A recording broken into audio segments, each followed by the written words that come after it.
Breaking news చూస్తున్నాం. ఆర్టీసీలో మోగింది సమ్మె సైరన్. ప్రభుత్వంతో ఆర్టీసీ కార్మికుల చర్చలు విఫలమయ్యాయి. 4 వారాల సమయం కోరారు అధికారుల కమిటీ. ఇటు కాలయాపన చేసేలా కమిటీ తీరు ఉందంటున్నారు కార్మికులు. సమ్మెలోకి వెళ్తున్నట్లు ఆర్టీసీ ప్రకటించింది. 32 డిమాండ్లలో ఏ ఒక్కటి పరిష్కరించలేదు. డిమాండ్లు సాధించే వరకు పోరాటమేనంటున్నారు కార్మిక నేతలు. ఇటు మంగళవారం రాత్రి 4 గంటల పాటు నిరవధిక చర్చలు జరిగాయి. ప్రభుత్వం వెనక్కి తగ్గకపోవడంతో ఆ చర్చలు విఫలమయ్యాయి. రాత్రి నుంచే మొదలైన సమ్మె. ఇటు తెలంగాణ మొత్తంగా నిలిచిపోయిన ఆర్టీసీ బస్సులు డిమాండ్ల పరిశీలన అలాగే పరిష్కారానికి 4 వారాల సమయాన్ని కమిటీ కోరింది. ప్రభుత్వ ప్రతిపాదనకు నిరాకరించింది ఆర్టీసీకి సంబంధించిన కార్మిక సంఘాలు. ఇటు సమస్యలను దశల వారీగా ప్రభుత్వం పరిష్కరిస్తుంది. కార్మికులందరూ విధులకు హాజరు కావాలంటూ ఆర్టీసీ ఎండి నాగిరెడ్డి చెప్పుకొచ్చారు. సో మొత్తం మీద ఇవాళ ఉదయం 4 గంటల నుంచే ఇటు ఆర్టీసీకి సంబంధించిన బస్సులన్నీ కూడా నిలిపివేశారు. కార్మికులు సమ్మెలోకి వెళ్తున్నామంటూ సైరన్ని మోగించారు. దానికి సంబంధించిన విజువల్స్ మనం చూస్తున్నాం. ఇటు ప్రజలు కూడా ఇబ్బంది పడుతున్నారు. ఇప్పుడు ప్రస్తుతానికి దీనికి సంబంధించి లేటెస్ట్ అప్డేట్ తీసుకునే ప్రయత్నం చేద్దాం. ఇటు మా ప్రతినిధి ఉదయ్ ఉన్నారు. ఉదయ్తో మాట్లాడి తెలుసుకునే ప్రయత్నం చేద్దాం. ఉదయ్, చెప్పండి, ప్రస్తుతానికి ఖమ్మంలో ఎలాంటి పరిస్థితులు నెలకొని ఉన్నాయి? అక్కడ ప్రయాణికులు కానీ ఆర్టీసీకి సంబంధించిన కార్మికులు కానీ ఏం చెప్పుకొస్తున్నారు? కళ్యాణ్, రాష్ట్ర వ్యాప్తంగా ప్రస్తుతం ఆర్టీసీ సమ్మె ఉధృతంగా కొనసాగుతుందని చెప్పుకోవాలి. రాష్ట్ర వ్యాప్తంగా అన్ని జిల్లాల్లోనూ సమ్మె తీవ్ర రూపం దాలుస్తుంది. దాదాపు నిన్న రాత్రి నుంచి కూడా పూర్తిగా ఆర్టీసీ కార్మికులంతా కూడా సమ్మెలో పాల్గొంటున్నారు. ప్రధానంగా ఖమ్మం రీజియన్ పరిధిలోని 7 డిపోల్లో కూడా ఇదే సిచ్యువేషన్ నెలకొంది. సుమారు 592 బస్సులు డిపోలోనే పరిమితమయ్యాయి. దాదాపు 2000 మంది కార్మికులు ప్రస్తుతం సమ్మెలో బంద్ పూర్తి స్థాయిలో పాల్గొంటున్నటువంటి పరిస్థితి కనిపిస్తుంది. స్వచ్ఛందంగా ప్రతి ఒక్కరు కూడా పాల్గొంటున్నారు. కార్మిక సంఘాలన్నీ కూడా ఐక్యతను ప్రదర్శిస్తున్నాయని చెప్పుకోవాలి. నిజానికి సంఘాల్లో కొంత ఐక్యత భావం ఉందా లేదా అన్న ప్రశ్న కూడా మొదటి నుంచి తలెత్తింది. కానీ ఎట్టకేలకు అటు కార్మిక సంఘాల జేఏసీ నేతృత్వంలో సమ్మె ప్రస్తుతం ఉధృతంగా కొనసాగుతుంది. ఈ రోజు తెల్లవారుజాము నుంచి కూడా కార్మికులందరూ కూడా డిపోల ఎదుట పూర్తి స్థాయిలో బైఠాయించి నిరసనలు కూడా వ్యక్తం చేస్తున్నారు. ఖచ్చితంగా తమకు పూర్తి స్థాయిలో ఉన్నటువంటి డిమాండ్లన్నింటినీ కూడా ప్రభుత్వం తక్షణమే పరిష్కరించాలని కూడా పెద్ద ఎత్తున డిమాండ్ చేస్తున్నటువంటి సిచ్యువేషన్ ఉంది. ప్రస్తుతం మహిళా కార్మికులు కూడా ప్రస్తుతం ఆ సమ్మెలో ఉధృతంగా పాల్గొంటున్నారు. వారితో కూడా మాట్లాడించే ప్రయత్నం చేద్దాం. అమ్మా, ఎట్లా ఉంది అసలు మీ డిమాండ్లు ఏంటి?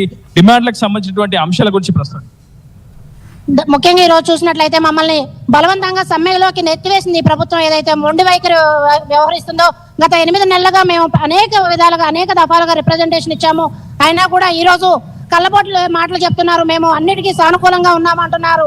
ఏదైతే ప్రధానమైన డిమాండ్ ఉందో, విలీనం చేయాలి అనే డిమాండ్ ఉందో, అది యూనియన్లు పక్కన పెట్టి మిగిలినవన్నీ నెరవేరుస్తూ అన్నారు. అయ్యా ముఖ్యమంత్రి గారు, మేము ఒకటే అడుగుతున్నాము. ఈ రోజు మీరు మేనిఫెస్టోలో ఏదైతే పెట్టారో దాన్నే నెరవేర్చండి అని అడుగుతున్నాం తప్పితే మేము కొత్తగా కోరికలు ఏమీ కోరట్లేదు మిమ్మల్ని. అంటే ప్రభుత్వం కావచ్చు, అటు ఆర్టీసీ యాజమాన్యం కూడా ఒక ప్రకటన విడుదల చేసింది. దశల వారీగా సమస్యలన్నీ పరిష్కరిస్తాం, కొన్ని డిమాండ్లను కూడా పరిష్కరించేందుకు సమయం కావాలి. ప్రస్తుతం ప్రభుత్వ ఆర్థిక పరిస్థితి కూడా బాలేదు, మీ అందరికీ కూడా తెలుసు అని కూడా మొదటి నుంచి కూడా ప్రభుత్వం చెప్తోంది. కానీ అటు కార్మికులు ఇంత మొండి వైఖరి ఎందుకు ప్రదర్శిస్తున్నారంటూ కూడా యాజమాన్యం ప్రశ్నిస్తుంది. ఏం సమాధానం? మీరు ఇక్కడ చూసినట్లయితే కేవలం ఇది కార్మికులను కానీ ప్రజలను కానీ తప్పుదోవ పట్టించడమే. మేము ఎక్కడ మొండి వైఖరి ప్రదర్శించలేదండి. మేము సమ్మె నోటీస్ ఇచ్చి కూడా చాలా రోజులైంది.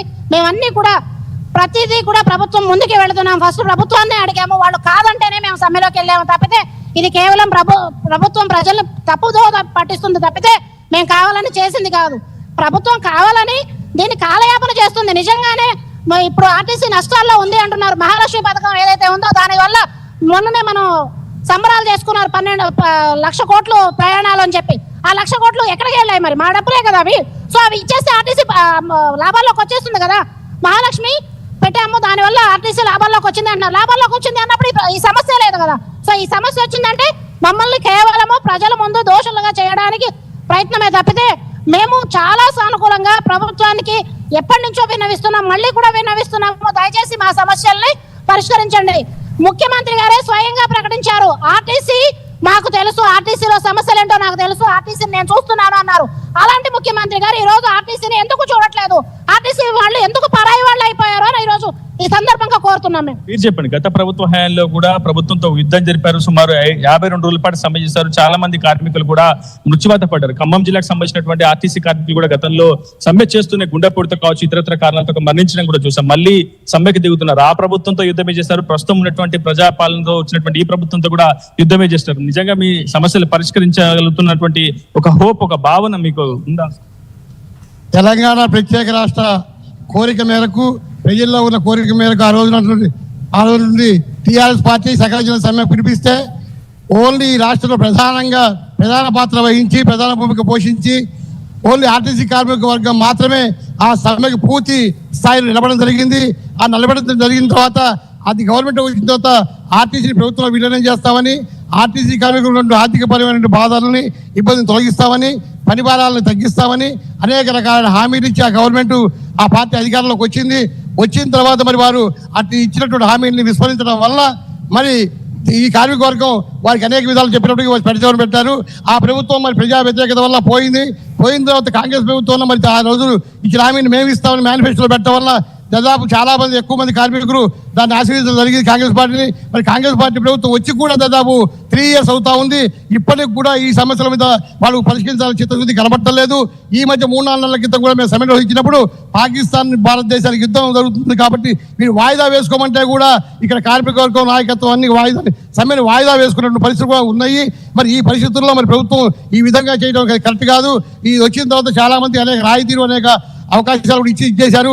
కానీ వారు ఎవరికైనా ఇయ్యని వాళ్ళ యొక్క లబ్ధి ఈ ప్రభుత్వం యొక్క ద్వారా లబ్ధి పొందిన వర్గం అయితే ఉందో ఓన్లీ ఆర్టీసీ కార్మిక వర్గం మాత్రమే నా అభిప్రాయం. ప్రభుత్వం చెప్తుంది ఆర్టీసీ కార్మిక జేఏసీ నేతలే కార్మికులను తప్పుదో పట్టిస్తున్నారు. ప్రభుత్వం